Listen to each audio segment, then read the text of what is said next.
ये कहानी शुरू होती है उस दौर से जब दुनिया ने अभी पिरामिड्स का नाम भी नहीं सुना था। तब एक देश था खांडक, जहां हर सांस, हर कदम और हर सपना राजा के हुक्म के नीचे जीता था। खांडक के लोग सदियों से चाहते थे कि उनका मुल्क दुनिया का सबसे ताकतवर मुल्क बने, मगर किस्मत ने उन्हें ऐसा राजा दे दिया जिसने ताकत को रहमत नहीं जुल्म बना दिया। उस राजा का नाम था ऑक्टॉन। वह सिर्फ एक शासक नहीं था, वह अंधेरे जादू का जानकार था। उसकी नजर एक ऐसे ताज पर थी जिसे पहनने के बाद कोई उसे कभी हरा न सके। उस ताज का नाम था सबैक, और उसे बनाने के लिए चाहिए था एडर्नियम नाम का एक रहस्यमयी पत्थर जो सिर्फ खांडक की धरती में पाया जाता था। ऑक्टॉन ने अपनी ही प्रजा को गुलाम बनाकर उस पत्थर की खुदाई में झोंक दिया। लोग भूखे, थके और टूटे हुए हाथों से मिट्टी कुरेदते रहते। जिसे भी पत्थर का कोई टुकड़ा मिलता, वह डरते डरते भागकर पहरेदार को दे देता, क्योंकि थोड़ी सी देर भी उसकी जान ले सकती थी। कई बार तो रास्ते में ही दूसरे गुलाम उस पर टूट पड़ते ताकि इनाम खुद ले सके। एक दिन जाओ नाम के गुलाम को पत्थर का एक टुकड़ा मिला। जैसे ही उसने उसे उठाया, आसपास के लोग उस पर झपट पड़े। तभी हारू नाम का एक लड़का बीच में आ गया। उसने जाओ को बचाया और खुद उसे लेकर पहरेदार तक पहुंचा। लेकिन जैसे ही जाओ ने इनाम मांगा, उसी पल पहरेदार ने उसके पेट में चाकू घोंप दिया और उसे पहाड़ी से नीचे फेंक दिया। खून से सना वो मंजर देखकर हारू कांप उठा। उसके पिता डेथ हैडम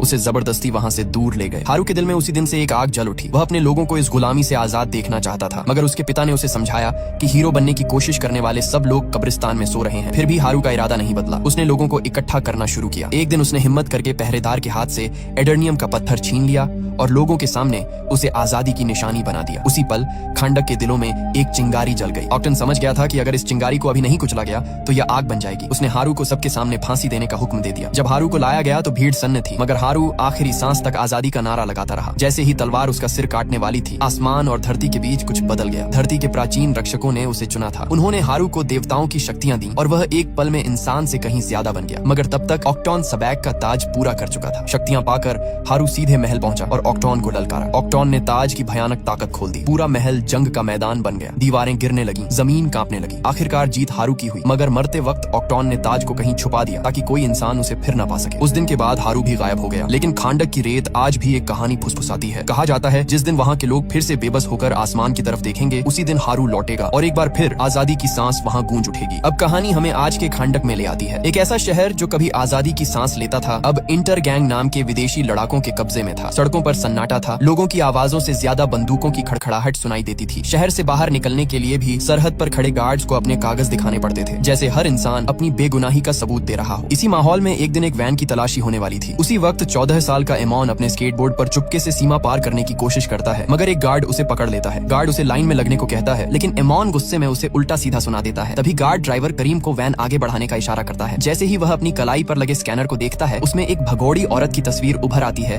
नाम होता है एड्रियाना, और वही एड्रियाना उस वैन के अंदर छुपी होती है। बाहर एमॉन गाड़ी के साथ साथ चलता रहता है, क्योंकि वह कोई और नहीं, एड्रियाना का बेटा था। असल में एड्रियाना सबैक ताज को ढूंढने के मिशन पर निकली थी और एमॉन भी अपनी माँ के साथ जाना चाहता था, लेकिन एड्रियाना किसी तरह उसे समझाकर वापस घर भेज देती है। इसके बाद वैन एक पहाड़ के पास रुकती है। कहा जाता था कि यहीं कहीं सबैक ताज छुपा हुआ है। एड्रियाना अपनी दादी से मिला एक पेंडेंट निकालती है जो एडर्नियम पत्थर से बना था। समीर उसे देखकर कहता है कि अगर इसे चोर बाजार में बेच दिया जाए तो अच्छी खासी रकम मिल सकती है, मगर यह उनके परिवार की पीढ़ियों से चली आ रही निशानी थी, इसलिए एड्रियाना के लिए इसकी कीमत पैसों से कहीं ज्यादा थी। ड्राइवर करीम, जो एड्रियाना का भाई भी था, हंसते हुए कहता है कि विरासत में उसे तो बस एक पुराना कोट और गंजापन मिला है। थोड़ी देर बाद तीनों पहाड़ पर चढ़ जाते हैं और ताज की तलाश शुरू करते हैं। करीम गाड़ी में ही रुककर पहरा देने लगता है। जैसे ही वे अंदर बढ़ते हैं, इस्माइल अचानक गायब हो जाता है। समीर उसे ढूंढने निकल पड़ता है। उधर बाहर करीम अपनी गाड़ी में बैठा गाने सुन रहा होता है। तभी वह देखता है कि समीर पहाड़ से नीचे गिरता चला आ रहा है। वह मदद के लिए दौड़ता है, मगर तभी कई फौजी उसे चारों तरफ से घेर लेते हैं। अंदर इस्माइल अचानक एड्रियाना के सामने आ खड़ा होता है। एड्रियाना घबरा जाती है और पूछती है कि समीर कहाँ है। इस्माइल हल्की मुस्कान के साथ कहता है वो थोड़ी ठंडी हवा खाने गया है। कुछ ही देर में दोनों डेथ हैडम की मजार तक पहुंच जाते हैं। उससे थोड़ी दूरी पर सबैक ताज मौजूद होता है। एड्रियाना दो बड़ी चट्टानों के बीच कूदकर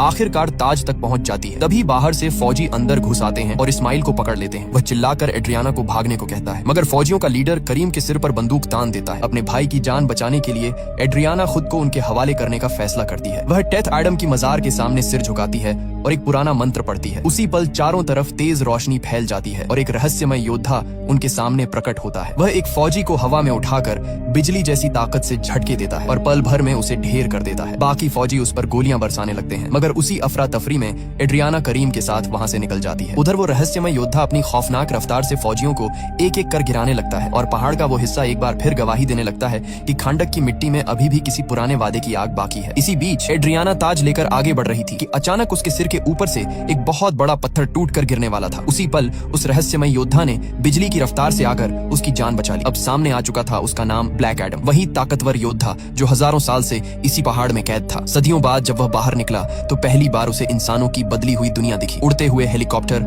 आधुनिक हथियार और आसमान से बरसती आग। उसने कभी सोचा भी नहीं था कि इंसान इतनी दूर तक पहुंच जाएंगे। उधर एड्रियाना और करीम दौड़ते हुए वैन तक पहुंचे और बिना एक पल गंवाए वहां से निकल पड़े। रास्ते में एड्रियाना ने कांपती आवाज में बताया कि ताज मिल चुका है और उनका मिशन पूरा हो गया है, लेकिन उनके पीछे कुछ ही दूरी पर एक खौफनाक जंग शुरू हो चुकी थी। ब्लैक एडम ने 2 हेलीकॉप्टरों को हवा में ही आपस में टकरा दिया। आग का गोला आसमान में फट पड़ा। कुछ ही पलों में सैकड़ों फौजी गाड़ियां वहां आ पहुंची, मगर ब्लैक एडम एक ही जगह खड़ा रहा और अपनी शक्तियों से सबको मिटा डाला। चारों तरफ तबाही फैलाने के बाद वह एड्रियाना की वैन के सामने आ खड़ा हुआ। तभी एक आखिरी फौजी ने उस पर बम फेंक दिया। जोरदार धमाका हुआ, मगर ब्लैक एडम टस से मस नहीं हुआ। उसने उस आखिरी फौजी को भी खत्म कर दिया और जख्मी हालत में वहां से आगे बढ़ गया। करीम ने चैन की सांस ली। उसे लगा कि मुसीबत टल गई, लेकिन कुछ ही कदम बाद ब्लैक एडम लड़खड़ाकर फिर से धरती पर गिर पड़ा। उधर इस्माइल अब भी पहाड़ के अंदर था। तभी उसके फोन पर उसके आतंकी ग्रुप के एक मेंबर की कॉल आती है। यहीं से सच सामने आता है। इस्माइल असल में एक अंडरकवर एजेंट था जो एड्रियाना के जरिए ताज हासिल करने आया था। उसका मिशन इस बार नाकाम हो गया था। अब उसे एड्रियाना का पीछा करके ताज किसी भी कीमत पर लेना था। दूसरी तरफ जब हॉकमैन को ब्लैक एडम के दोबारा जागने की खबर मिलती है तो वह तुरंत अपनी टीम को अलर्ट कर देता है। उसकी टीम में साइक्लोन नाम की एक लड़की होती है जिसे हवा को काबू करने की ताकत मिली थी। दूसरा होता है एडम स्मैशर जो अपने शरीर का आकार बदल सकता था। और इन सब के बीच सबसे रहस्यमय और ताकतवर था डॉक्टर फेट। हॉकमैन के बुलावे पर तीनों उसके यूएस वाले बंगले में पहुंचते हैं। वहां उन्हें बताया जाता है कि यह एक इंटरनेशनल मिशन है। उनका काम है खांडक जाकर ब्लैक एडम नाम के इस सुपर योद्धा को पकड़कर लाना। इस टीम का नाम था जस्टिस सोसाइटी और कुछ ही देर बाद वे सब एक सुपर शिप में बैठकर खांडक की ओर उड़ जाते हैं। हॉकमैन पहले ही सबको बता चुका था कि इस शिप को तोड़ पाना नामुमकिन है क्योंकि इसका बाहरी ढांचा एक ऐसे खास मेटल से बना था जिसे दुनिया का कोई भी हथियार नुकसान नहीं पहुंचा सकता। कुछ घंटे बाद ब्लैक एडम की आंख खुलती है। वह खुद को एमॉन के कमरे में पाता है। वह बिस्तर से उठता है और बस एक पल में अपनी सारी चोटें अपनी ताकत से ठीक कर लेता है। तभी उसे एहसास होता है कि उसे पहाड़ में कैद हुए पूरे 5000 साल बीत चुके हैं। उधर लिविंग रूम में एड्रियाना उस कीमती ताज पर रिसर्च कर रही होती है। तभी उसे ताज के अंदर की तरफ कुछ शब्द लिखे दिखते हैं। उन शब्दों में लिखा होता है कि जिंदगी ही मौत का जरिया है। एमॉन अपने कमरे में ब्लैक एडम को बताता है कि उसके गायब होने के बाद खांडक पर बाहरी ताकतों ने कब्जा कर लिया था और लोगों को फिर से गुलाम बना लिया गया। लेकिन इसके बावजूद लोगों ने ब्लैक एडम की मूर्तियां बनाई क्योंकि उन्हें पूरा यकीन था कि एक दिन उनका चैंपियन जरूर लौटेगा। ये सब सुनकर ब्लैक एडम सिर्फ इतना कहता है कि वह कोई हीरो नहीं है और अगले ही पल वह दीवार तोड़कर बाहर निकल जाता है। अब वह इस नई दुनिया को खुद समझने निकल पड़ा था। पीछे से एमॉन चुपचाप अपने कमरे में बने एक गुप्त रास्ते से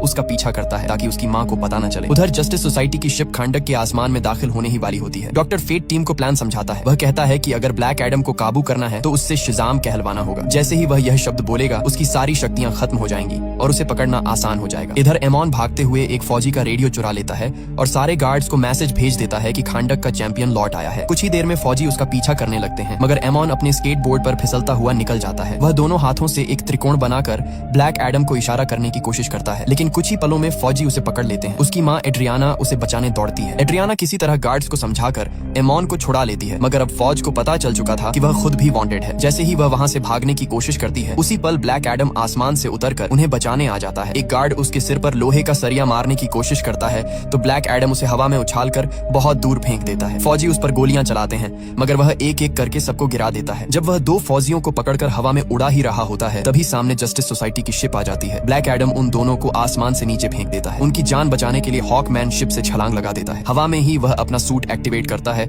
और दोनों को सुरक्षित जमीन पर उतार देता है। लेकिन यह बहादुरी बेकार जाती है क्योंकि अगले ही पल ब्लैक एडम उन पर बिजली गिराकर उन्हें खत्म कर देता है। कुछ ही देर में डॉक्टर फेट सामने आता है और ब्लैक एडम से खुद को उनके हवाले करने को कहता है। ब्लैक एडम ठंडी आवाज में कहता है कि वह मरने से पहले एक गुलाम था और अब एक भगवान की तरह जन्मा है और वह किसी के सामने नहीं झुकेगा। डॉक्टर फेट उस पर हमला करता है और उसके दिमाग में 5000 साल पुराने खांडक का एक भ्रम खड़ा कर देता है। ब्लैक एडम अपने पुराने शहर को देखकर पल भर के लिए थम जाता है और उसी पल हॉकमैन उस पर जोरदार वार कर देता है। गुस्से में ब्लैक एडम हॉकमैन को बिजली के झटके देता है और हवा में उठाकर पीटने लगता है। तभी डॉक्टर फेट बीच में आकर ब्लैक एडम को वापस जमीन पर दे मारता है। अब बारी थी साइक्लोन और एडम स्मैशर की। साइक्लोन ने दोनों हाथ उठाए और हवा को अपनी मुट्ठी में कस लिया। अगले ही पल आसमान में एक भयानक बवंडर खड़ा हो गया। उसी बवंडर के अंदर से लोहे के सरिये उड़ते हुए ब्लैक एडम की तरफ बढ़े जैसे उसे जकड़कर कैद करना चाहते हो, मगर ब्लैक एडम ने एक झटके में खुद को आजाद कर लिया। डॉक्टर फेट ने फिर से उसे काबू में करने की कोशिश की। साइक्लोन और हॉकमैन ने मिलकर आखिरी हमला किया, लेकिन अब ब्लैक एडम पूरी तरह भड़क चुका था। उसने अपनी सारी ताकत एक साथ खोल दी और एक ही वार में सबको जमीन पर गिरा दिया। उसे लगा लड़ाई खत्म हो चुकी है। तभी एडम स्मैशर अपने भारी मुक्के के साथ सामने आया। एक जोरदार वार में ब्लैक एडम की पसलियां तक हिल गईं। मगर जैसे ही ब्लैक एडम सीधा हुआ, उसने एक ही घूंसे में एडम स्मैशर को बेहोश कर दिया। आसपास खड़े लोग खुशी में उसके नाम के नारे लगाने लगे और ब्लैक एडम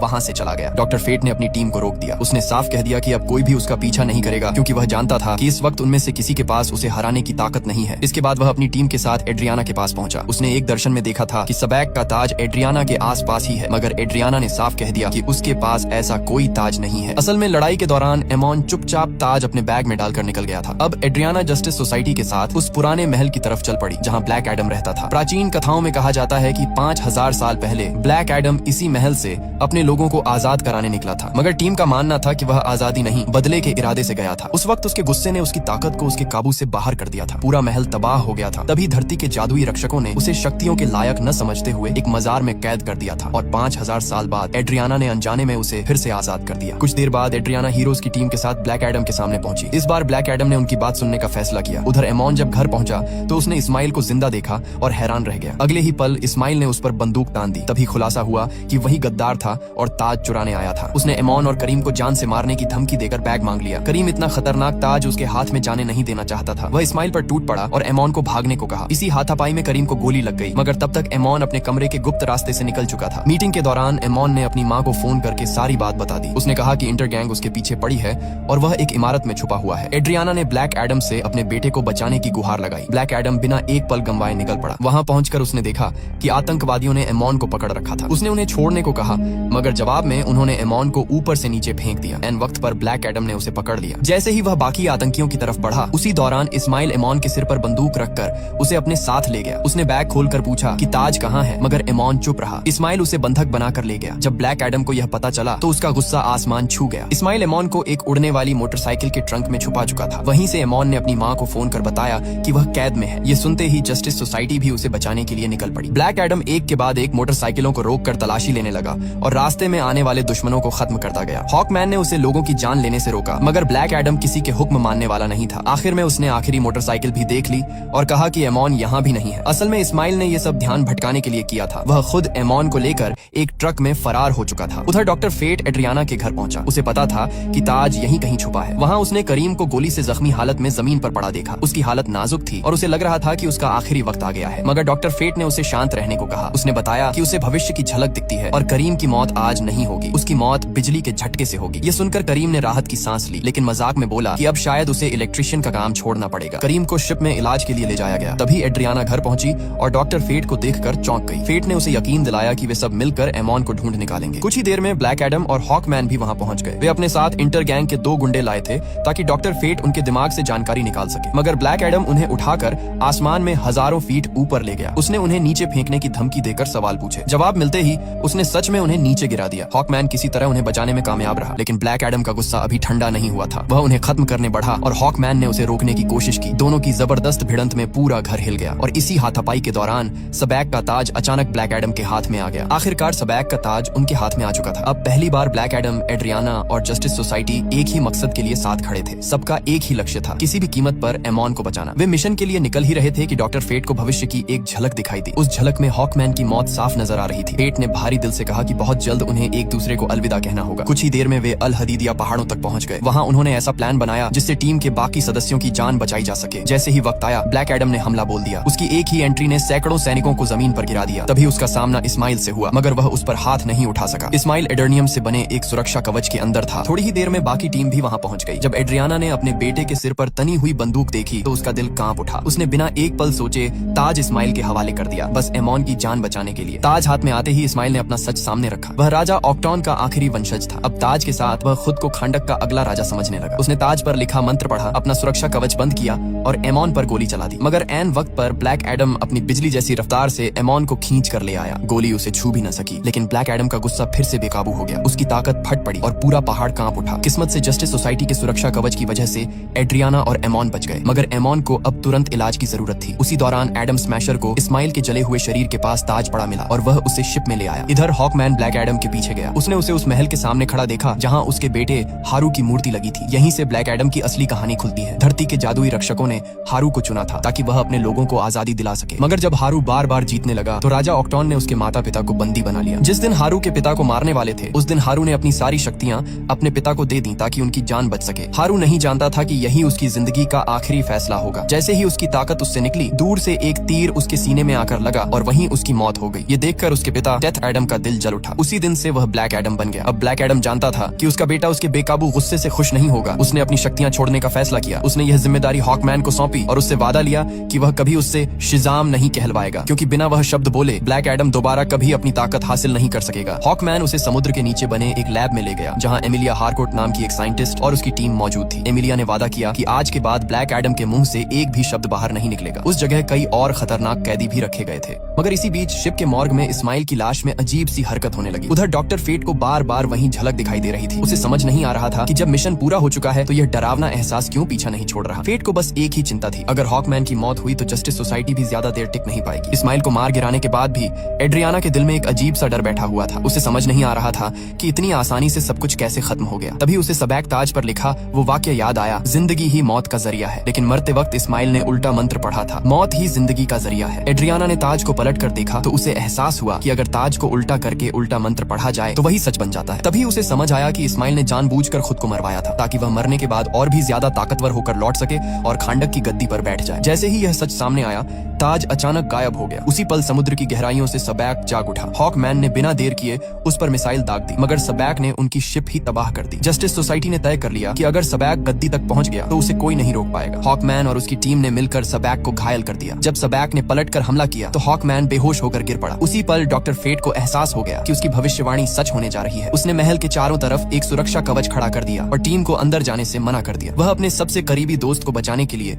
अपनी जान दांव पर लगाने को तैयार था। पहली बार ऐसा हुआ कि वह यह नहीं देख पा रहा था कि आगे क्या होने वाला है। हॉकमैन अपने दोस्त को यूं नहीं छोड़ सकता था। उसने कवच तोड़ने की कोशिश की मगर नाकाम रहा। उधर डॉक्टर फेट अकेले ही सबैक को रोकने निकल पड़ा। उसे उम्मीद थी कि ब्लैक एडम आएगा। लड़ाई के बीच उसने ब्लैक एडम को संकेत भेजा कि सिर्फ वही सबैक को हरा सकता है। फेट ने अपनी शक्तियों से ब्लैक एडम को बेड़ियों से आजाद कर दिया। गार्ड्स उसे रोकने दौड़े मगर ताकत खोने के बावजूद ब्लैक एडम उन्हें पछाड़ता हुआ समुद्र में कूद गया। उसी पल सबैक ने डॉक्टर फेट पर आखिरी वार कर दिया। सुरक्षा कवच टूट गया। हॉकमैन दौड़ता हुआ फेट तक पहुंचा मगर बहुत देर हो चुकी थी। डॉक्टर फेट मर चुका था। उधर सबैक सिंहासन पर जा बैठा। एक भयानक आग भड़क उठी और उसने खुद को खांडक का राजा घोषित कर दिया। पाताल से उसकी शैतानी फौज बाहर आ गई और आम लोगों पर टूट पड़ी। एड्रियाना उनका सामना करने आगे बढ़ी। तभी करीम वैन लेकर वहां पहुंच गया। उसे इन जॉम्बियों से डर नहीं था क्योंकि डॉक्टर फेट ने कहा था कि उसकी मौत बिजली से होगी। उधर एमॉन ने लोगों से मदद मांगी और आम लोग भी जॉम्बियों से लड़ने के लिए आगे आ गए। इसी बीच ब्लैक एडम समुद्र से बाहर निकला और उसने शिजाम पुकारा। उसी पल उसकी सारी शक्तियां लौट आईं। सबैक ने अपनी सत्ता जताने के लिए हारू की मूर्ति गिरा दी जो सीधा एमॉन पर गिरने वाली थी। ऐन वक्त पर ब्लैक एडम ने आकर उसे बचा लिया। इसके बाद दोनों आमने सामने आ गए। ब्लैक एडम और सबैक के बीच भयानक जंग छिड़ गई। कुछ पलों में सबैक भारी पड़ने लगा तो हॉकमैन ने बीच में कूदने का फैसला किया। उसने सबैक पर हमला किया और बुरी तरह जख्मी हो गया, ठीक वैसा ही जैसा फेट ने देखा था। मगर यह उसका असली शरीर नहीं था। फेट के हेलमेट की मदद से उसने अपने कई रूप बना लिए थे और सबने एक साथ सबैक पर धावा बोल दिया। उसी पल ब्लैक एडम ने अपनी पूरी ताकत झोंक दी। एक जोरदार वार में उसने सबैक के शरीर को 2 हिस्सों में चीर दिया और उसी के साथ पाताल से निकली सारी शैतानी फौज धुएं की तरह गायब हो गई। खंडक के लोग जीत के नारे लगाने लगे और खुशी से झूम उठे। आपसी मतभेद भले रहे हों लेकिन आखिरकार ब्लैक एडम और हॉकमैन ने दोस्ती का हाथ बढ़ाया। डॉक्टर फेट का हेलमेट अपना काम पूरा करने के बाद खुद ही गायब हो गया। जस्टिस सोसाइटी ने ब्लैक एडम को पकड़ने का मिशन वहीं छोड़ दिया क्योंकि उसने अब सभी की जान बचा दी थी। टीम वापस यूएस लौट गई और ब्लैक एडम खांडक के सिंहासन पर पहुंचा। लोगों ने उसे राजा बनाकर देश चलाने को कहा लेकिन ब्लैक एडम ने एक ही पल में सिंहासन तोड़ दिया और साबित कर दिया कि वह सत्ता के लिए नहीं बल्कि रक्षक के रूप में काम करेगा। उसकी वजह से खांडक अब हमेशा के लिए आजाद रह सकेगा। अगर वीडियो पसंद आया हो तो लाइक जरूर करें, चैनल को सब्सक्राइब करें और मिलते हैं अगली वीडियो में।